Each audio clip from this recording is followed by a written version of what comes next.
Hello दोस्तों, सुबह का सब लोगों को प्रणाम, नमस्कार। तो सुबह से ही आज हमने अपना शेड्यूल शुरू कर दिया और सुबह ही हमने क्या देखा, तो हमने देखी इकोनॉमी। क्योंकि इकोनॉमी भी ऐसा सब्जेक्ट है कि कई लोगों को उसमें डर लगता है, तो डरने की कोई ज़रूरत नहीं है। आपको पहले ये पता करना है कि इकोनॉमी में क्वेश्चन बनते कैसे हैं, कोर इकोनॉमी से आते हैं या करंट से रिलेटेड क्वेश्चन आते हैं। तो हमने पीछे से 2012 से इसे एनालाइज करने की कोशिश की। ये हमारी वही दृष्टि की जो PYQ क्वेश्चन पेपर है उसी को हमने देखा। तो 2012 से आप अभी 2024 में आइडिया ले सकते हैं, तो कुछ कुछ ले सकते हैं। हम 2023-22 का भी एग्ज़ाम देखेंगे, मतलब PYQ देखेंगे 22 का।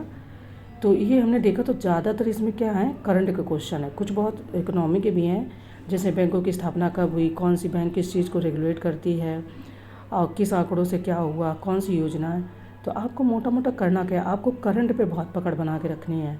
करंट पे जो ओवरऑल है, ठीक है, तो जो ओवरऑल है वो तो बना के रखनी है, लेकिन स्पेशल एक जो इकोनॉमी वाली करंट होती है उसको भी ध्यान रखना। अब जैसे भुगतान संतुलन शब्द का, तो ये आपको एकदम इकोनॉमी में ही नहीं मिलेगा, आपको करंट में ये बातें ध्यान रहती है। दलाल स्ट्रीट कहाँ स्थापित की गई है ना, हीरा संस्थान कहाँ है, नवरत्न में कौन सी कंपनियाँ शामिल हुई। तो मैंने पिछले कुछ वीडियो में दिखाया था आपको कि इरडा भी नवरत्न कंपनियों में शामिल हुई है, या मिनी रत्न में या महारत्न में और भी कंपनियां शामिल हुई, केवल इरडा नहीं शामिल हुई है। लेकिन मैंने इरडा वहाँ नोट डाउन किया था, तो मैंने आपके साथ में शेयर किया था। ये वैट जो लगाया जाता है, अभी GST भी है। तो आपको करंट पे बहुत अच्छी पकड़ बना के रखनी है। तो हमने 12, 13 और 14 3 सालों का एनालाइज़ किया। उससे हमें सिर्फ आइडिया लेना है, हमें वही बिल्कुल नहीं करना है। आइडिया लेना है कि करंट में किस तरीके के क्वेश्चन आ रहे हैं। तो आपको इस समय का जो करंट 1 साल से चल रहा है इकोनॉमी का, उसको तैयार करना है, प्लस आपको बजट अच्छे से तैयार करना है। स्टेट का बजट यानी UP PCS दे रहे तो UP PCS का, प्लस आपको मतलब कैबिनेट बजट या केंद्र का बजट कह सकते हैं, ये जो NDA सरकार ने जो जारी किया वो बजट। तो उसमें से जो योजनाएं हैं, जो उसकी पूरी पूंजी है, उसमें क्या कैपिटल रेवेन्यू है, क्या फिजिकल डेफिसिट रहा, ये चीज़ें आपको बहुत अच्छे से ध्यान रखनी है, ठीक है। और कौन सी योजना कब लागू की गई, RBI ने कुछ अच्छा काम किया क्या, क्या ऐसी योजना लागू कर दी, या RBI ने अपना रेवेन्यू जो है उसका कितने % भारत सरकार को ट्रांसफ़र किया। इन चीज़ों पे पकड़ बना के रखनी है।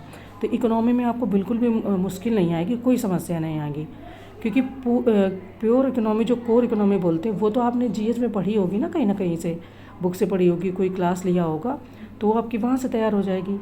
मैं आपको ये सारी चीज़ें इसलिए दिखाती हूँ कि पहले आप PYQ को एनालाइज़ कर लीजिए, देख लीजिए कि वाकई में ये बात सही है, या यूं ही बस मतलब हम कोई वीडियो बना दिया, हम सुनते चले जा रहे हैं। बिल्कुल भी मेरा भी वीडियो मत देखिए, और अगर देखिए, अगर आपको समझ में आता है तो ही आप लाइक कीजिए, और तो ही आप अपनी जो शेड्यूल है उसमें कोई चेंजमेंट कीजिए। अदरवाइज़ आप अगर खुद से कुछ डिसाइड करें तो वो भी वही करिए, है ना।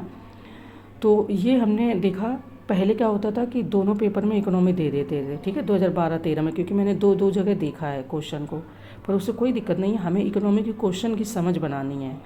तो ये अब जैसे ये क्वेश्चन खूब आता है कि भारत में मिश्रित अर्थव्यवस्था का अर्थ क्या है, या भारत में किस प्रकार की अर्थव्यवस्था है, ये आप क्वेश्चन देखते हैं। किस फसल को किस में शामिल किया गया, किस फसल का MSP कितना रहा, ये भी पूछ सकता है। तो ये है आपकी भारतीय अर्थव्यवस्था की बुक, जो रमेश सिंह की है। तो देखो, इससे हमने जो पढ़ना था वो तो चीज़ें पढ़ ली, पर हाँ, इसमें 1-2 चीज़ें अभी ऐसी हैं जिनको आप रिवाइज़ कर सकते हैं। वो क्या है, जैसे कि आपकी पंचवर्षीय योजनाओं से क्वेश्चन ज़रूर आते हैं। अब अगर इस साल ना आए तो इसका मतलब ये नहीं कि नहीं आपने कहा था नहीं आया, आते हैं, मैंने देखा है, तो आते हैं ज़्यादातर। और मैंने पंचवर्षीय योजना को पहले बहुत डिटेल में कभी नहीं पढ़ा था, फिर मैंने पढ़ा था तो मोटा मोटा पढ़ा था। लेकिन PCS में क्योंकि उसका फैक्ट ही पूछ लेते कि 8वीं पंचवर्षीय योजना का मेन मुद्दा क्या था, या किस पर क्या नाम है आधारित थी, ऐसे करके क्वेश्चन मैंने देखे हैं। थोड़ा सा भाई आप सोच सुन सकते, क्योंकि मंदिर वगैरह में पूजा वूजा हो रही है, आरती हो रही है, अभी बिल्कुल सुबह 6:30 बजे हैं, तो इसीलिए। जैसे अब आपका ये योजना है और सेंट्रल प्लानिंग है, तो ये अब आप एक बार रिवाइज़ कर सकते हैं सरसरी नज़र से, लेकिन अभी इसको डिटेल में लेके मत बैठिए। डिटेल में जो चीज़ लेकर बैठने वाली है वो बहुत इंपॉर्टेंट है, और वो क्या है तो वो भी मैं आपको बताती हूँ। वीडियो में आप आखिरी तक बने रहिए।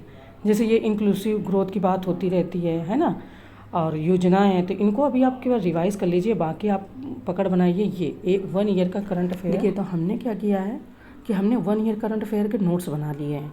अब अगर इनमें कोई भी पॉइंट मिस होगा तो लास्ट में आय दृष्टि होती है, या कोई और भी कोचिंग की टेस्ट सीरीज़, मंथली मैगज़ीन हुई, या पूरे ईयर की मैगज़ीन आती है, उससे हम तैयार कर लेंगे। यहाँ पर वो इम्पोर्टेंट पॉइंट हैं जो आपको बहुत हेल्प करेंगे एग्ज़ाम में। जैसे एफडीआई में कमी देखने को मिली है, अब कमी देखने को मिली तो मे बी के क्वेश्चन बन सकता है। जैसे एमएसपी डिसाइड हुआ, सबसे ज़्यादा धान में एमएसपी मिला है और रामतिल में मिला है, ठीक है। और जैसे ये कंटेनर पोर्ट परफॉर्मेंस इंडेक्स आया है, इसमें विशाखापत्तनम जो आंध्र प्रदेश का अपना ये पोर्ट है उसको 19वीं रैंक मिली है, जबकि उसको 2022 में 155वीं रैंक मिली थी, तो उसमें काफ़ी सुधार हुआ है। भारत की जो first satellite in orbit third party बीमा पॉलिसी, जैसे कोई यहाँ स्पेस में जाएगा उसके लिए बीमा रहेगा, ये टाटा AIG इंश्योरेंस कंपनी है। जैसे ये एफडीआई पर अंकटाट की रिपोर्ट आई है, मैंने पहले बताया कि एफडीआई में कमी देखने को मिली है, गिरावट आई है। और ये हमारी रैंक जो है पहले आई थी 8वें नंबर पर, अभी हम 2024 में गिरावट के साथ में 15वें स्थान पर आ गए हैं। तो इसमें रैंक में भी गिरावट आ गई है, ठीक है, क्योंकि एफडीआई में भी गिरावट आई है। अब जैसे ये आपका है global cities index release by Oxford, top cities कौन सी हैं तो ये आप देख लो।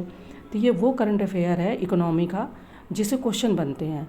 कोर इकोनॉमी के 2-4 क्वेश्चन तो आएंगे ही आएंगे, ठीक है। बैंकों के बारे में, उनकी स्थापना, हेडक्वार्टर और कौन किसको रेगुलेट करता है वो। अब जैसे EATF हुआ, यूरोपियन फ्री ट्रेड एग्रीमेंट हुआ, कितने देशों के बीच में हुआ है, Bharat plus Iceland, Norway, Switzerland और लिechtenstein।